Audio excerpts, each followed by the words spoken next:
Shalom, shalom. First and foremost, I want to give all praise, all honor, and infinite glory to Yahweh, Bahashem, Yahweh Shai, Baharuchah Kwadash. Double honors to the apostles and elders of Great Millstone, the GMS who teach and rule well. And peace and salutations to the whole four elect, pushing this gospel amongst the four winds with truth and sincerity. To you, I say shalom. This is your brother Parathon with a quick lesson. All right, going into the word integrity, and we're going to jump around in the New Testament. Got some of the books of Paul. Salakia. So we're going to, let me just grab this definition. Integrity. Google, it says the quality of being honest and having strong moral principles, moral uprightness. The state of being whole and undivided.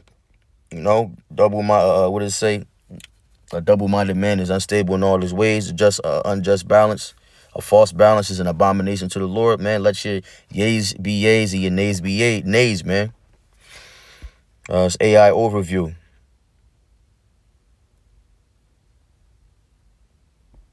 It says the 5 core values of integrity, especially in academic and professional settings, are honesty, truth, fairness, respect, and responsibility, forming a foundation for ethical behavior where actions align with strong moral principles, even when observed. That's the key right there, even when observed, building reliability and character. Now, these are qualities of a righteous man, qualities of the Israelite man. You so-called Negroes, Latinos, and Native Americans, Seminole, West Indians, and Haitians. All right, we are God's chosen people of that legendary bloodline, the apple of the Lord's eye. Right? Law, statutes, and commandments made us holy, meaning separate. Right? You know, to be an example to the world, to our servants, these other nations who were created for us. All right, so Lord willing, this lesson's edifying. I want to open up with Philippians 2. This is Paul. I'll start at verse 12. It says, wherefore, my beloved, as ye have always obeyed, not as in my presence only, but now much more in my absence, work out your own salvation with fear and trembling. For it is Yahweh which worketh in you both to will and to do of his good pleasure. This is, he's basically, stand on business. Obviously, you know, Paul wasn't there anymore. So he's telling them to stay strong, right? We work out your own salvation with fear and trembling. Why I say that? Because we can't save nobody else. We can only save ourselves. And when I mean that, ultimately the Lord, the Lord does the saving. I'm speaking in regards of our own actions and our own will, our fruits. What you do for the Lord won't save another man. You may save your house, ultimately, right? Your second address goes into, you know, how that straight and narrow path is to the point where only one man can enter in at one time. Roughly paraphrasing.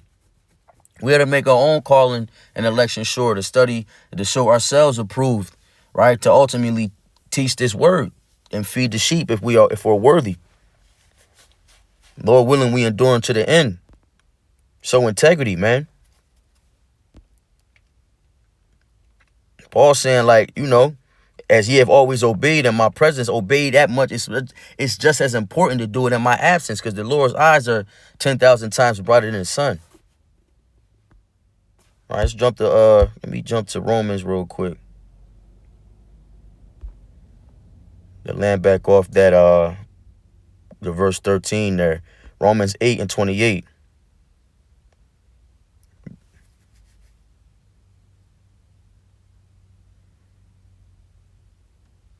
It says, and we know that all things work together for good to them that love the Most High Yahweh, to them who are called according to his purpose. Who are called? The elect of Israel. Right? Those whom were present in the beginning, the predestinated. Lord willing, we are accounted and allotted of that, the first fruits, man, of that number. Right? But we can go back to tie it together to 13. For the Most High, which worketh in you both to will and to do of his good pleasure. Right? Because when our flesh attempts to resist the spirit, he gives us the power and desire to do what pleases him. The Lord always been stepping for us, man. He's the only one that never truly gave up on us. Another good one, and I have quite a bit of precepts, man. I'm a part two this. We're gonna let the Spirit deal. This is 1 Timothy 4:13. Salakia. 2 Timothy.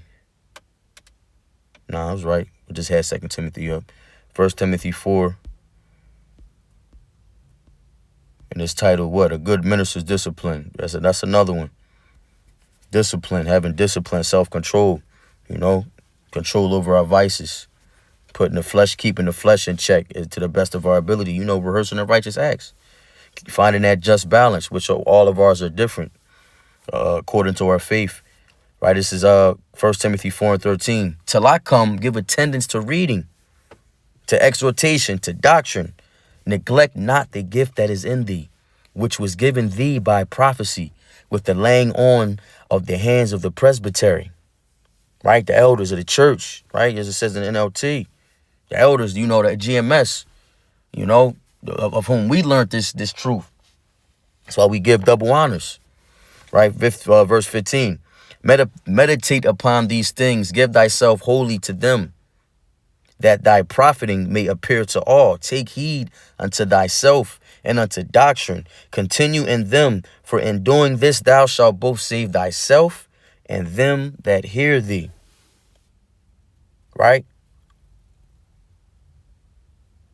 So by moving with integrity, right, what did I just quote? Studying to show ourselves approved, it ties up with this, ties right into it, giving attendance to reading and to exhortation, to doctrine, right? Meditating on these laws, statutes, and commandments, man. Seeking wisdom, seeking the Lord while he still can be found, man. We could never go far enough, right? That's why the scriptures say seek him 10 times more, right?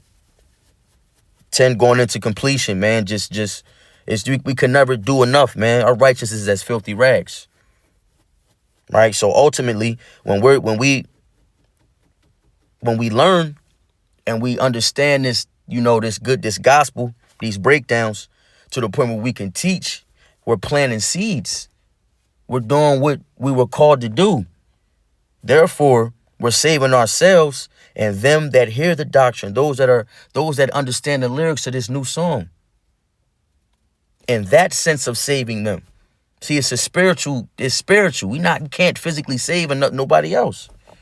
We're saving them and ourselves by doing what we were told to do. And that's simply obeying. Right? The Lord chose certain vessels to represent him in the flesh and in righteousness. Lord willing, we are that number.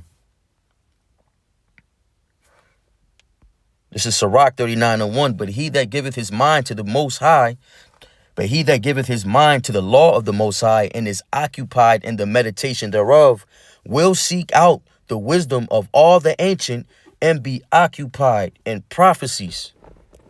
And this chapter is beautiful. And I pray I can get into this a little later on. And Sirach 38 has a lot to add. Yup, that's a whole nother. We're gonna stick to the basics here. Stick to the topic.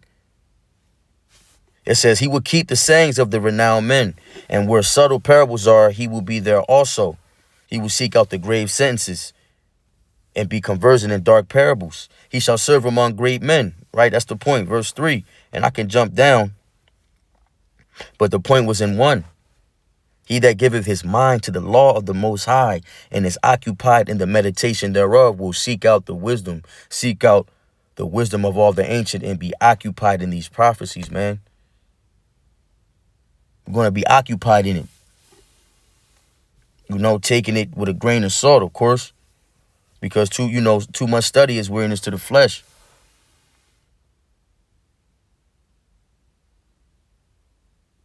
Let me jump to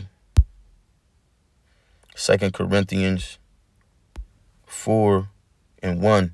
Therefore, seeing we have this ministry we have, as we have also received mercy, we faint not, but have renounced the hidden things of dishonesty, not walking in craftiness, nor handling the word of the Most High deceitfully, but by manifestation of the truth, commending ourselves to every man's conscience in the sight of the Most High. It says, but if our gospel be hid, it is hid to them that are lost. Right? Because we were in the world. We were in the world once, man. Let me hit this in the NLT. Therefore, since Yahweh in his mercy have given us this new way, we never give up. We reject all shameful deeds and underhanded methods. We don't try to trick anyone or distort the word of the Most High, because we know that in Revelations, I believe it's 21 or 22, correct me if I'm wrong, but it says that he that addeth or subtracted to this book, right? It's you know what time it is, man. We not playing with fire. It says we tell the truth before Yahweh, and all who are honest know this. The Lord don't play, man. He don't play about us, but he not playing with us. We gotta be on our watch. We gotta understand what this task we gotta understand what we were really tasked with, man. Hey, so with that, Lord willing, this lesson was edifying. I'm going to part 2 this, man. I'm going to grab some more precepts, go into some different topics. I want to give all praise, honor, and glory, infinite glory to Yahweh, Bahashem, Yahweh Shai, Baha, Rachak Wadash. Double honors to the apostles and elders of Great Millstone, the GMS who teach and rule well, and peace and salutations to the hopeful elect. Keep enduring, Akim, Kwam Yasharala, and the Baba Ball. Shalom.